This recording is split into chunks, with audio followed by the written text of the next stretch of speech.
আসসালামু আলাইকুম। Hello everyone. আজকে আপনাদের সাথে শেয়ার করব রেস্টুরেন্টে কিভাবে খ্যাপসা রান্না করার জন্য মশলা তৈরি করে রাখে। আর এই রেসিপিটা হচ্ছে আপনাদের ভাইয়ার। তো উনি আর আমি মিলে আজকে রেস্টুরেন্টে যেভাবে খ্যাপসা রান্না করে মশলা দিয়ে, ওই মশলাটা আগে তৈরি করতে হয় সেটাই তৈরি করে দেখাবো। তো আমি এখানে একটা পাতিল নিয়েছি মশলাটা তৈরি করার জন্য। তো খ্যাপসা ভাতের জন্য কিন্তু এই মশলাটা অত্যন্ত দরকার, দিতেই হবে, না দিলে কিন্তু খ্যাপসা ভাত পরিপূর্ণ মজা হবে না। যাই হোক, আমি এখানে প্রায় 1 কেজি তেল দিয়ে দিয়েছি।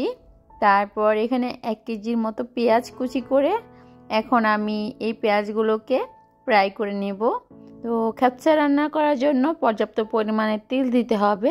তা সেই সাথে এখন পেঁয়াজটাকে আমি ফ্রাই করে নেব।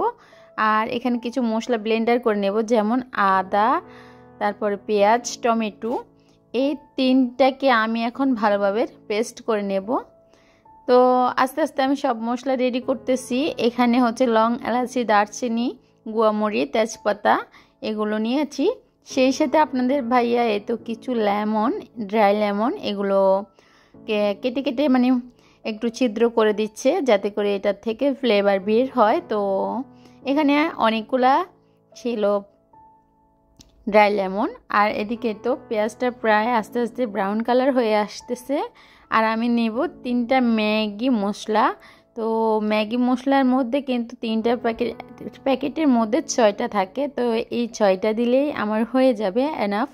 তো এখানে আমি 6টা মশলা আমি তো রেডি করে বের করে নিলাম। তারপর এদিকে দেখতে পাচ্ছেন পেঁয়াজগুলো আস্তে আস্তে ব্রাউন কালার হয়ে আসতেছে। আমি দিয়ে দিলাম ড্রাই লেমনগুলা। তো এখানে প্রায় 15-16টার মতো ড্রাই লেমন ছিল, আমি আসলে গনি নাই, আন্দাজে বলেছি আর কি। যাই হোক, তো ড্রাই লেমনগুলো একসাথে ফ্রাই করতেছি। সেই সাথে দিয়ে দিব এখন সেই গোটা মশলা, তেজপাতা, লং, এলাচি, দারচিনি, গুয়ামরিচ, জিরা, গোটা ধনিয়া সব ছিল। আবারও দিয়ে দিলাম সেই সাথে তো শুকনো মরিচ। তো 1 মুঠ আমি শুকনো মরিচ দিয়েছি। সেই সাথে এখন দিয়ে দিচ্ছি রসুনের পেস্ট। আর এটা অনবরত কিন্তু নাড়াচাড়া করতে হবে। আমি দিচ্ছি আর আপনাদের ভাই অনবরত নাড়াচাড়া করতেছে, উনি আমাকে বলে দিচ্ছে আর আমি করতেছি, এই আর কি। তো দুজনে মিলেই করতেছি আর কি। একাই করা যেত কিন্তু আমি তো অতটা জানি না, ওনার থেকে শিখতেছি আর কি। তো এখানে আমি প্রায় 4 চামচের মতো দিয়েছিলাম রসুন। তারপরে দিয়ে দিয়েছি এখানে লবণ 1 চামচ। তো হয়ে গেছে। এখন ভালোভাবে এটাকে আমি ফ্রাই করে নেব তেলের মধ্যে। তো ফ্রাই করতে করতে এক সময় দেখা যাবে পেঁয়াজটাও গলে যাবে। এখন দিয়ে দিয়েছি টমেটো পেস্ট, টমেটো, তারপরে সেই মশলা, ম্যাগি মশলা, টমেটো, আদা, পেঁয়াজ যেগুলো আমি ব্লেন্ড করেছিলাম আর কি, সেগুলোই দিয়ে দিয়েছি। তো এখন এগুলোকে ভালোভাবে তেলের মধ্যে ফ্রাই করে নিব।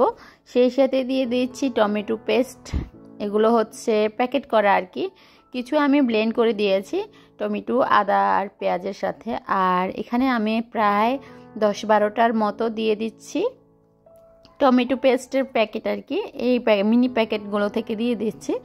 আর টমেটো পেস্ট না দিলে কিন্তু একদমই হবে না। টমেটো পেস্ট দেওয়ার কারণ হচ্ছে কালার আর টেস্ট আর কি, দুইটাই আসবে।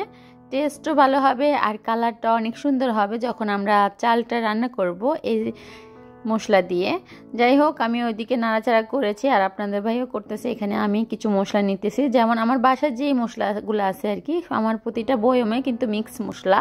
তো আমি সব মিক্স মশলা একে একে দিয়ে দিচ্ছি, যেমন জিরা গুঁড়াও আছে এখানে। আমি আবার ব্ল্যাক পেপারও দিচ্ছি। ব্ল্যাক পেপার মানে দারচিনির গুঁড়া আর কি, না সরি, গোলমরিচের গুঁড়া।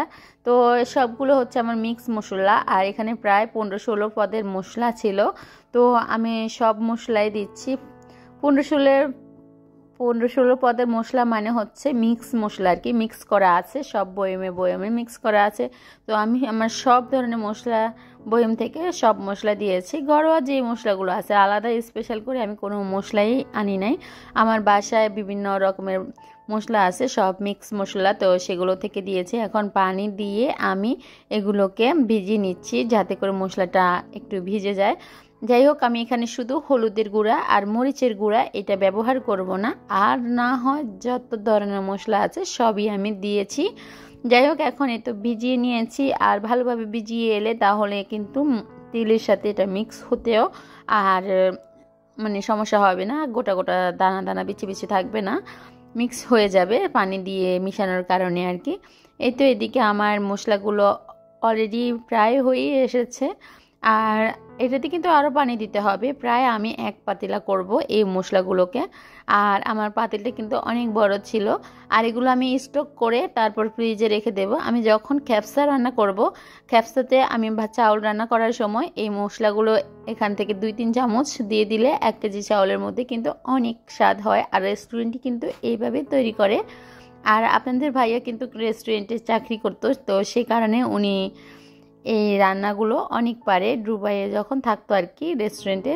তো সেই কারণে আমি ওনার কাছ থেকে এখন শিখে নিচ্ছি আর কি। যখন দেখা যাচ্ছে পরবর্তীতে আমারও কাজে লাগতে পারে, আমি যখন রান্না করব, নিজে একা যখন রান্না করব তখন আমি নিজেই পারবো, আপনাদের ভাইয়া আর দেখিয়ে দিতে হবে না। তো উনি যেটা পারে সেটা আমাকে দেখিয়ে দেয়, আর যেটা আমি পারি সেটা তো আর দেখাতে হয় না, আমি একাই করতে পারি। তো যেহেতু আমি জানি না, সে কারণে উনি আমাকে হেল্প করেছে আর কি। যাই হোক, অলরেডি আমার সব কিছু দেওয়া হয়ে গেছে, আর দেখেইছেন আমি কি কি দিয়েছি। আর একদম পাতিল ভরে কিন্তু আমি পানি দিয়ে দিয়েছি অলরেডি অনেকক্ষণ, প্রায় আধা ঘন্টার মতো আমি মৃদু আঁচে রেখে দিয়েছিলাম। আর অনেকক্ষণের পর দেখুন আমার রান্নাটা পারফেক্ট হয়ে গেছে। আর আপনাদের কাছে কেমন লেগেছে অবশ্যই ভিডিওটা আমাকে কমেন্টে জানাবেন, আর যদি বুঝে না থাকেন অবশ্যই কমেন্ট করবেন, আমি দরকার হলে পরবর্তীতে আপনাদের জন্য আরেকটা ভিডিও তৈরি করব। তো এগুলো যখন মানে ঠান্ডা হয়ে আসার পর আর কি আমি 2টা বয়মে রেখে দিয়েছি, আর বয়মে ভরে কিন্তু আমি অনেক দিন যাবত নর্মাল ফ্রিজে এগুলো রেখে ব্যবহার করতে পারবো যখন আমি খ্যাপসা রান্না করবো আর কি। গরুর মাংস দিয়ে কিন্তু খ্যাপসাটা রান্না হয়। আর গরুর মাংসটাকে আমি প্রথমে পানির মধ্যে সিদ্ধ করে নিই সব গোটা মশলা দিয়ে, তারপর পানিটাকে ছেঁকে নিয়ে চালটা যখন রান্না করব তখনই এই মশলাগুলো দিয়ে আমি চালটা রান্না করব। আর মাংসটাকে একটু হালকা ওভেনে গ্রিল করে তারপর চালের ভিতরে দিয়ে দিলেই হয়ে যাবে খ্যাপসা। তো বিফ খ্যাপসা বা চিকেন খ্যাপসা যেটাই রান্না করি না কেন, এই মশলাটা দিয়ে কিন্তু খ্যাপসারা ভাত রান্না করা যাবে, অনেক মজা, দুর্দান্ত। আপনারা চাইলে কিন্তু এই রেসিপিটা ফলো করে রান্না করতে পারেন বাসায়, ভালো লাগবে। যদি আমার ভিডিওটা ভালো লাগে তাহলে আমার চ্যানেলে একটা লাইক দিয়ে দিবেন ভিডিওতে, আর চ্যানেলটা সাবস্ক্রাইব করে নেবেন, সাথে পাশে থাকা বেল আইকনটি অন করে দিবেন। আল্লাহ হাফেজ, আসসালামু আলাইকুম।